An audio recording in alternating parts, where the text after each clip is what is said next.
Hmm, that's an interesting philosophy, and I definitely think we should dive into that. But before we do, I'll give a quick introduction then for the podcast. So, hello everybody, welcome back to the Jabbering Jake Podcast, and this is an exciting episode. I've been waiting for an episode like this for so long. I've been promising it until I've been blue in the face, and I know people probably stopped believing me because it didn't seem to be on the horizon. But we have our first guest episode with my good friend here, Tom, who I met through D&D, and all I can say is Tom is an absolute legend. He has so many cool stories. He has some really cool, role playing and interesting ideas in our games, and he also has a lot of very cool, insightful pieces of wisdom that he shares, including one, a few that I've implemented, but one being keeping flossers in my car and just flossing whenever I'm on the road. Um, so yeah, good to have you on here, buddy.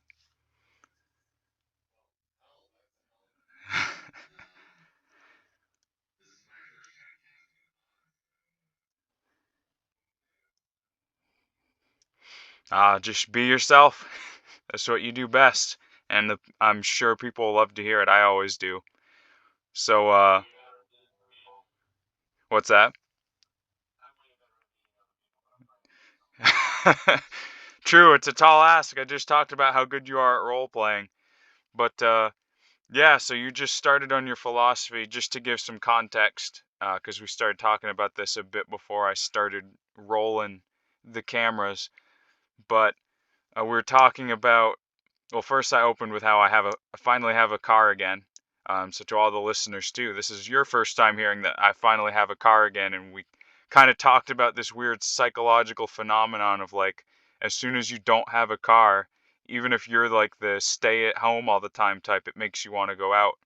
And then I talked about sort of mask mandates at the beginning of COVID and how people really didn't want to be told they couldn't have a mask. And then when they were told they had to have masks, they were like, oh, they can't tell me I have to have a mask. And of course, I gave my 2 cents saying, yeah, people just don't like to be told what to do. And you brought up your philosophy, which is very interesting. So,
hmm. Yeah, that's an interesting point, actually. And I definitely think there's some merit to it. I mean, this just as some sort of anecdotal uh, pieces to start off. It's always in situations in my life so far, I've been sort of on both sides of the table where I've been a leader for some aspects of something I was working on. Like in high school, I was, a prefect and eventually head prefect. And then I've also, been on the other side of that where I'm just, a cog in the machine, part of the team. And it's definitely, a less stressful thing, a lot of the time, I think, to just be someone sort of following the orders, because you don't have to necessarily do the heavy lifting of all the thinking about, okay, what needs to get done, what do we need to do, who can I, who has the capabilities to complete that. You're kind of just like, you get your marching orders and you start marching, and you don't have to worry about anything else other than marching to the best of your ability. So I definitely think there's some comfort in that. And it's interesting you brought up the idea of the small population of leaders in any sort of population of species. I was actually just listening to another podcast today where they touched on that, and it's kind of true that there's not, not everybody has the capabilities in them as a leader, and that's perfectly fine, because if everybody's trying to be a leader, there's, as they say, too many chefs in the kitchen. Nobody's going to be there to sort of follow the lead. Everybody's going to be trying to take the reins. But we really do like to disguise that. We like to sort of say, things are leadership qualities when they aren't always.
Yeah, it's true, huh? I mean, I think I can definitely, from firsthand experience, kind of touch on that, yeah, it's weird. Sometimes I definitely feel like I'm still trying to discover that identity, because with all the information at our fingertips these days, we kind of feel, at least I've felt, so overloaded with all the things out there that someone could be. And it's like, how do you decide, especially when there isn't that necessity or that pressure to continue on the family legacy.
Hmm.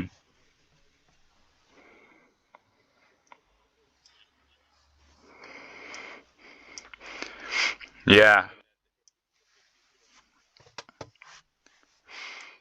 Yeah, it definitely must have been an interesting shift. I mean, if even you go back, you know, so far and think that, at some point, like you said, humans' only concern was sort of keeping everyone alive. Like imagine, when we were all still sort of nomadic tribes and it was kind of like you wake up and your only concern that day wasn't like, are you getting torn apart online because you said something that a bunch of people disagreed with, or how are you going to pay all the bills? It's like, all right, let's all gather up and go out and hunt and hopefully we get something so we can feed everyone and stay alive. And now it's like you wake up and there's like, well, I walk to the fridge, get a snack, and then shit, what do I do today? Or it's like, yeah, I'm gonna go to my job now. And it is interesting because, as you mentioned too, the sort of the gap between the generations and the sort of where's the guidance of what we should do. And I've started to realize that in order for I think for society to be healthy and successfully like grow and advance, there needs to be that partnership, right? It's like there's this, you know, we can't just keep the the previous generation, at the top and leading society because, maybe they start to be a bit out of touch with how things are growing or developing. But you can't just throw a bunch of youngsters and the new generation in because they haven't had that experience, like you said, where we don't know necessarily what the direction is. You need like a partnership. It's like if you're running a relay race, right? It's the baton needs to be handed off. You can't just have somebody throw it and be like, well, who wants to pick it up?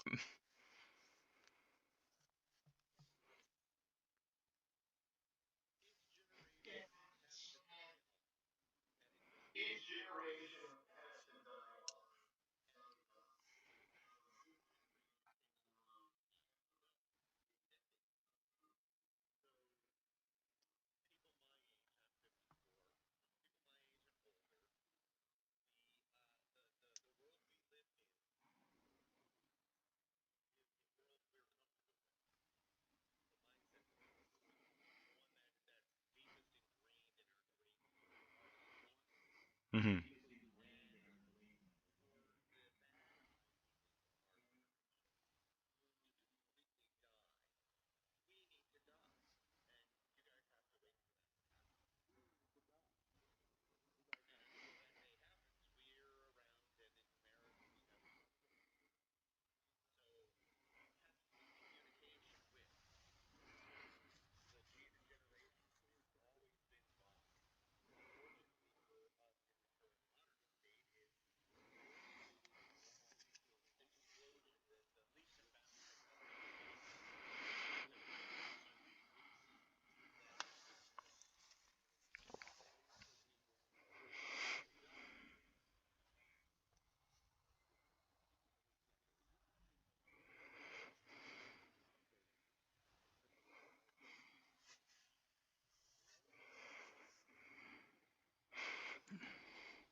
Yeah.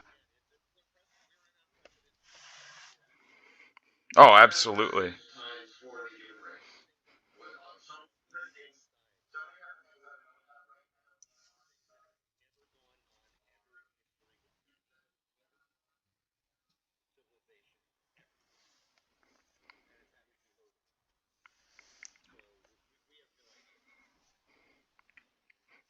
Yeah, exactly.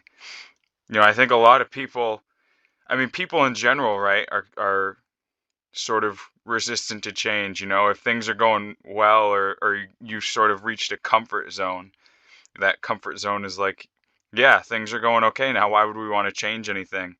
And it's interesting to see how future generations, sort of roll with that. Will they be more open to it, as you said, because we're sort of living in a time now where things change so quickly?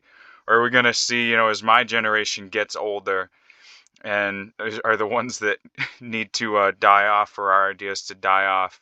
Are we going to be set in our ways compared to what the generations after us are are changing at? And to go back, as you said, to how that dynamic affects things, we take a look at. I'm obsessed with Japan, so I always like to bring up facts or examples about them. But they have a population that is very aged. The birth rate is actually lower than the death rate, um, and most of the population is like over the age of 60. And we saw with this pandemic, travel and stuff like that was sort of cut off between countries until we all sorted things out. And they were one of the last countries to open up. They stayed closed for so long because you go back into Japan's history. I mean, we're not, you know, there's no one alive now there that was around in the 1800s. At least I don't think so. But even, back 50, 60 years ago, there wasn't tons of people going in and out of Japan. If you look at the country, it's like still like 90 something percent ethnically Japanese people. And because most of the voting population is that demographic over the age of 50, 60, the ones making the votes, there's no incentive for their politicians to open up, or there wasn't incentive necessarily for them to open up, because most of the voting population was like, well, Japan was great when I was growing up and we didn't have foreigners coming in and out all the time, so why do we need to change that?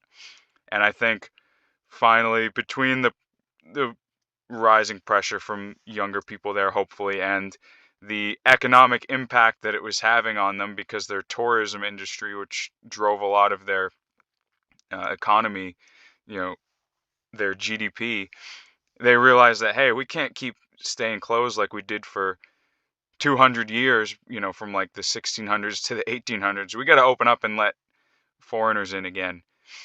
And that's, I guess, an example, a little bit of a case study of what you were talking about, where the influence of the ideas of the older generation, how they can affect things, because that those ideas are still there.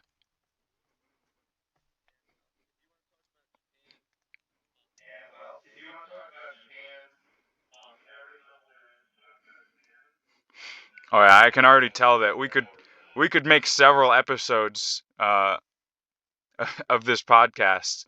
I mean, we haven't even touched the questions that I prepared for today, and we're already 20 minutes in, and I'm just so fascinated with where this conversation has gone, because it's really cool to hear, different perspectives on these things. Because I mean, most of my time throughout the weeks, I'm working from home. I talk to maybe 1, 2 people a day at work, and we hardly ever have too many conversations about these types of stuff. So we do every now and then, but they're usually more brief because we're focused on work.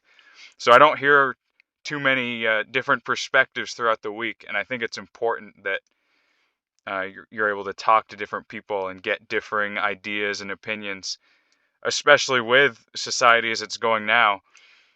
Uh, Not to paint a dystopian picture of society, I think things are the state of things are both wonderful. There's so many beautiful things that are possible today, and also a bit daunting, and has some pitfalls if we're not careful, because it's easy to go online on like social media or forums and just make sure that you're only seeing content that you agree with, or like an echo chamber. It's all about tailoring our experience to what we like and what we desire. And I think a lot of people sometimes don't know how to handle opposition when someone disagrees with them because they're like, whoa, hold on a second. Can I mute you? Can I block you in real life because I don't like what I'm seeing or hearing out of you?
Yeah, it definitely can be scary sometimes. I had a class in my last semester of college. It's called uh, Human Computer Interaction, and we actually had sort of a unit where we talked about digital addiction, and of course we talked about one of the sort of biggest culprits out there. Certainly, I think one that sort of started a lot of waves in this sort of social media society we have now is Facebook, and the different ways that they keep you on their platform, as you were mentioning. And I think, our professor was sort of talking about the engineers that were making Facebook basically use the same sort of techniques that casinos, like slot machines and casinos, use to keep people coming back and gambling. And it's like you said, that intermittent reward of like you get little dopamine hits here and there, and then you kind of are deprived of them for a little bit, but you keep going back because the dopamine is this hormone, this chemical of motivation that this on the Huberman Lab podcast, Professor Andrew Huberman actually talks about the effect that these chemicals like dopamine have, and it motivates you to keep going back to it. And I've found that sometimes I'll go on my phone, I'll scroll Facebook for a couple minutes, and then I'll close it. I'll go to the home screen, I'll close all my apps in my task manager, and then immediately as soon as I've closed it, I start to go back in my apps and open it up again. And I have to make a conscious effort, like, whoa, what am I doing here? I literally just closed this app, either because I thought I was done with it or because I'm like, okay, I need to get back on track. And it's like, I'm going back to it and I'm like, why? Like, what am I getting out of this? And I've started to use the tools, that they're starting to put on phones to help you limit your screen time because, if you don't, it's like, uh, you can really fall into it. And I've seen it, when my family's eating together, like you said, everybody's on their phone till the food gets there. We'll sort of banter every now and then here and there, but it's like it's it can be kind of freaky sometimes to see. I think we need to, just like with any other potentially addictive um, vice, I think we're in a society where we need to start learning how to responsibly harness technology and sort of have more and more education toward that.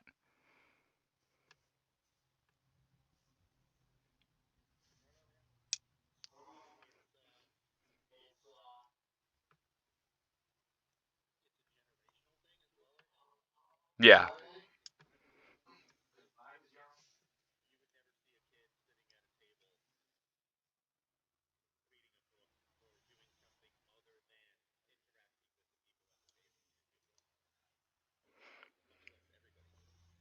Right.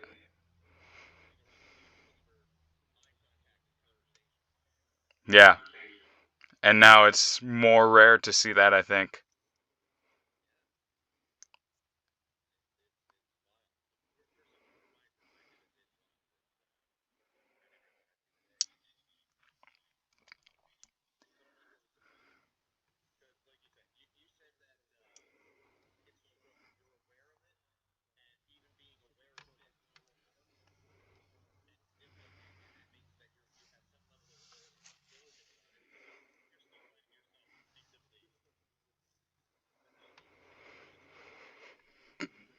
Right.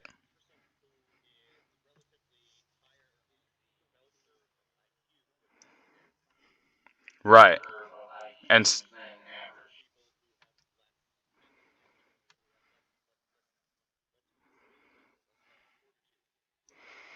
yeah, and maybe less desire. Exactly. There's, like you said, multiple hurdles. There's one, the awareness of it. You have to be aware it's happening, and two, the desire to do something about it. And so, as you mentioned, there's some people that don't even have this sort of mental acumen to realize it's happening. And then out of the group of those that do, then there's also, well, they're aware of it, but they don't see it as a problem that they need to rectify in their life. And it's, I don't know which, I don't know what's scarier, not realizing the problem or realizing the problem and not having any desire to, uh, to escape it. Um, and for me, go ahead. Hmm.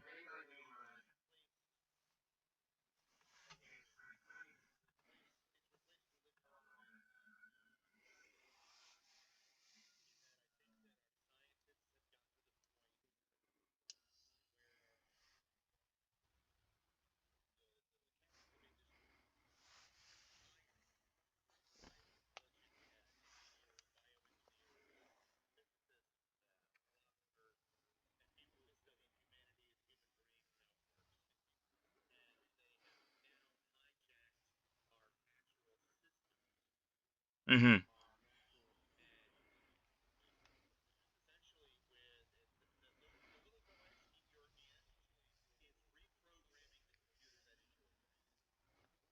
Yeah.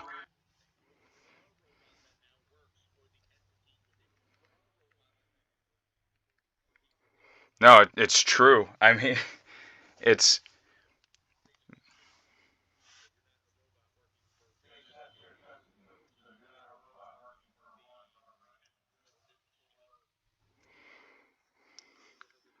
yeah. And it's that type of thing that, like you said, you would have only imagined like as science fiction, in a book that, oh, in some alternate dystopian future, this is the, yeah, exactly. Exactly.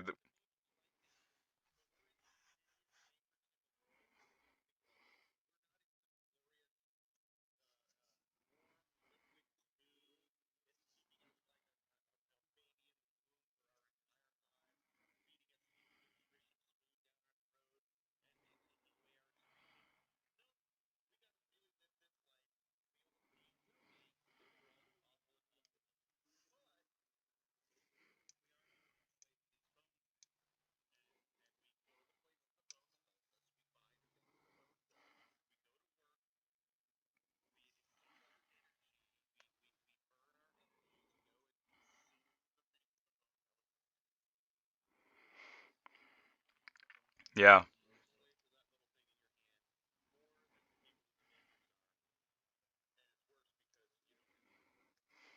Yeah. Exactly. But that's why I'm just gonna keep trying to do the best I can for me personally to I guess reconnect with the self before this sort of technological slavery was sort of introduced, and really go back to a human experience that's more wholesome and fulfilling, and interactions like we had when I got to meet you and some of the other guys in our D&D group, and actually interact with you guys in person. And it really does, it's such a different feeling, even between us being able to get on every week and do our sessions, because your brain releases these chemicals that actually make you feel more fulfilled and happy when you actually interact with people face to face. And I could definitely feel that difference when we got to hang out in person. And I'm looking forward to the next opportunity when we can.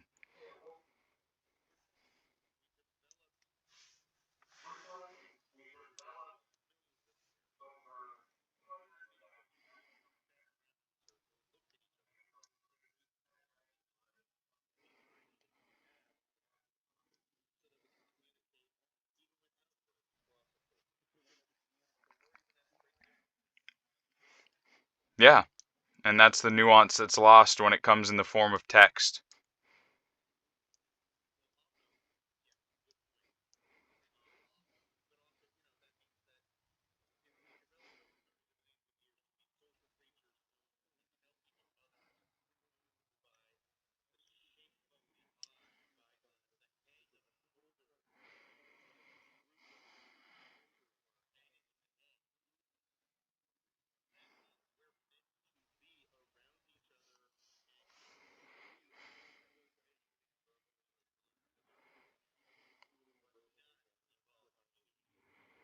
Yeah, exactly. There's so many social cues that you miss when you're not actually there with them, especially when you can't even see each other.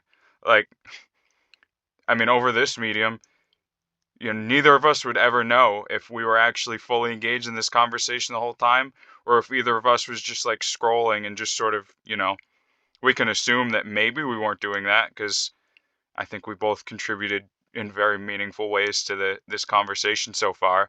But it's like, if you're there face to face with the person, you can tell whether someone's, present and engaged. And like you said, all those subtle cues that have been sort of abstracted away by a layer of technology.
Hmm.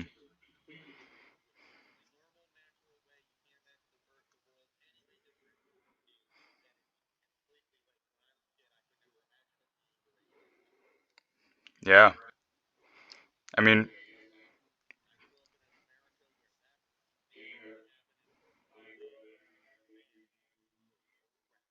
yeah. Well, and not to trivialize it, uh, but like, we've seen just a tiny sliver, a microcosm of that sort of sensation within the past few years, where there are people being born now that don't realize what the world was like before we had this COVID pandemic. And that's not even like a tiny fraction of what, you and my parents, because you're all about the same age, must have felt over the past, you know 50 odd years you've been alive.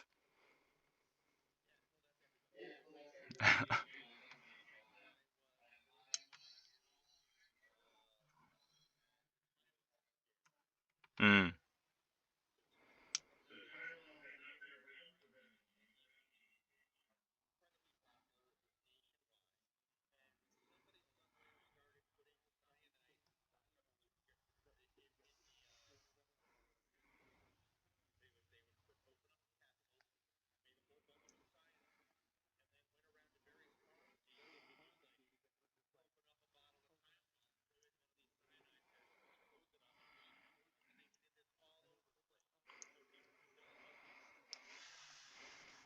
Yikes.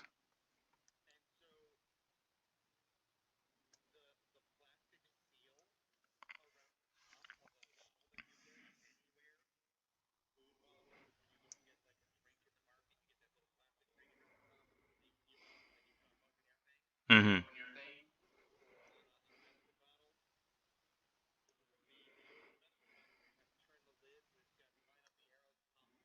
Yeah. Crazy. It's crazy to think how those things shape our society. And then,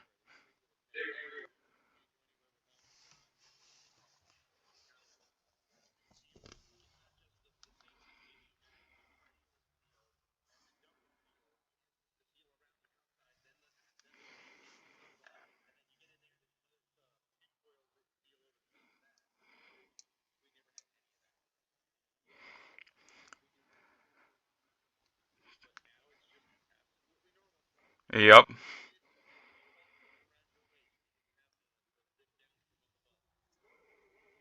Yeah.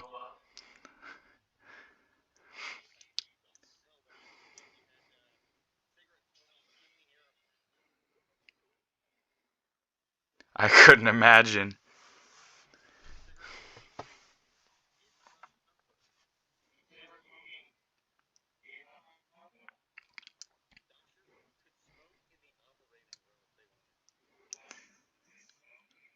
Yeah. Could you imagine a surgeon trying to smoke in an OR now? And they that would probably be well, not necessarily end of their career, but a very strong reprimanding at the very least, and at least a scare of the end of a career.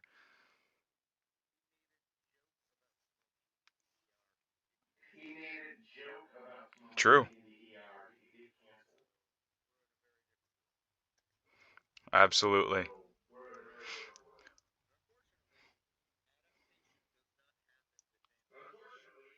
No, it takes time. A lot of time.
Yeah, no, definitely. Um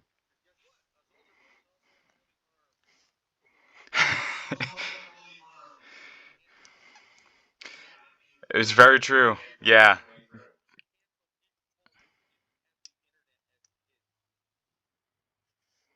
right. Because what have they got to lose? They don't care.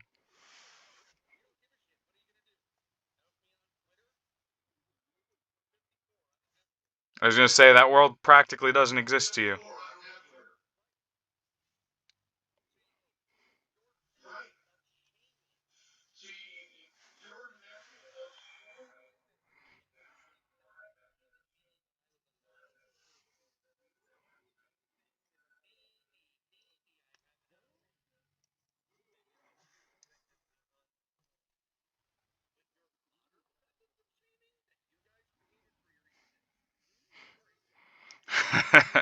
Not going to work.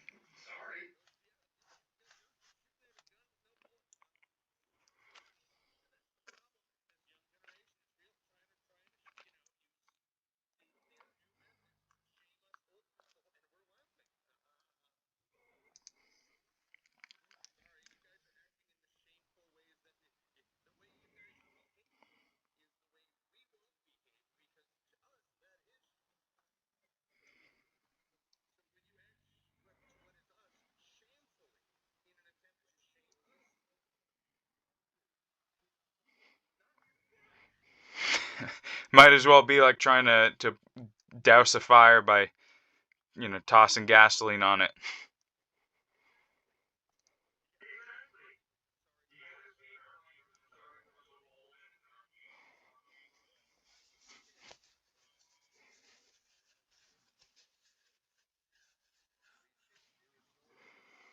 Yep.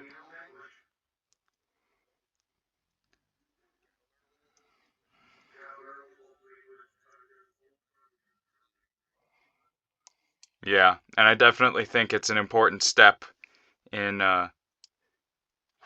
well, for the good of society as a whole, for sure.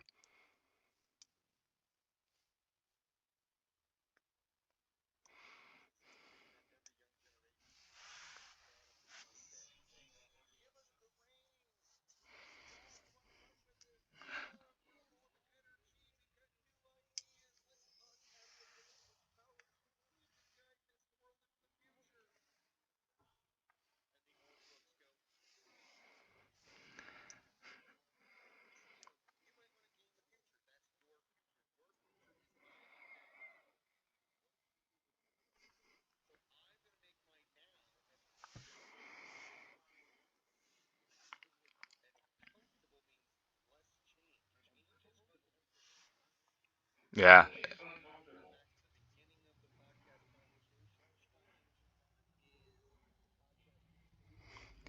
indeed.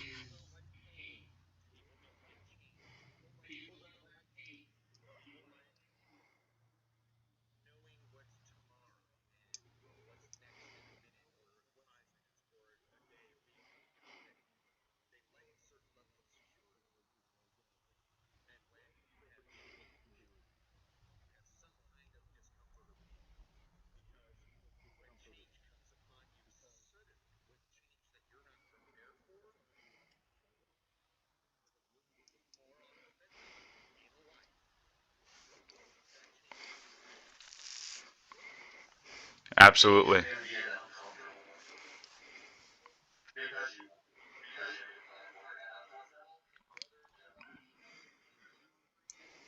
Hmm.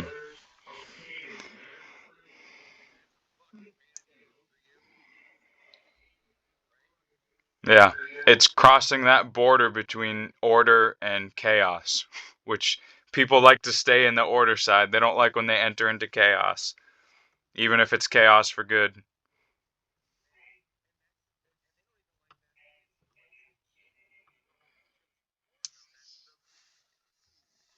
Right. Yeah, absolutely.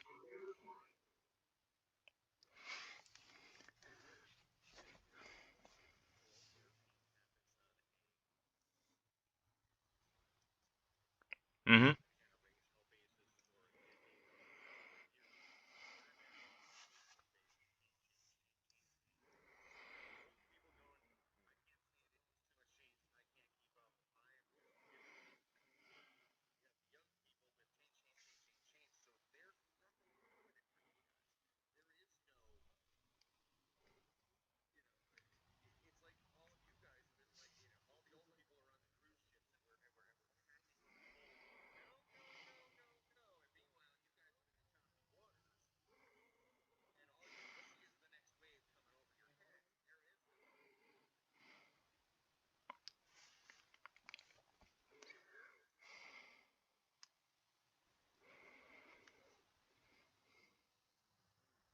Hmm.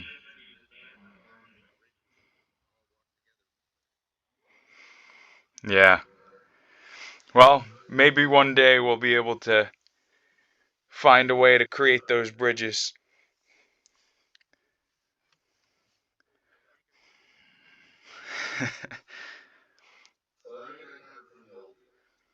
Right. Well, it has been an absolute pleasure having this conversation with you. Uh, I definitely, yeah, I definitely foresee the possibility of many, many episodes down the road. Um, but until then, as you said, I'm gonna go prepare, eat a quick bite before our session starts, and hopefully we'll have a good time tonight. And to the listeners, yeah, absolutely. Anything you wanna, any parting words you wanna leave with the listeners before we sign off?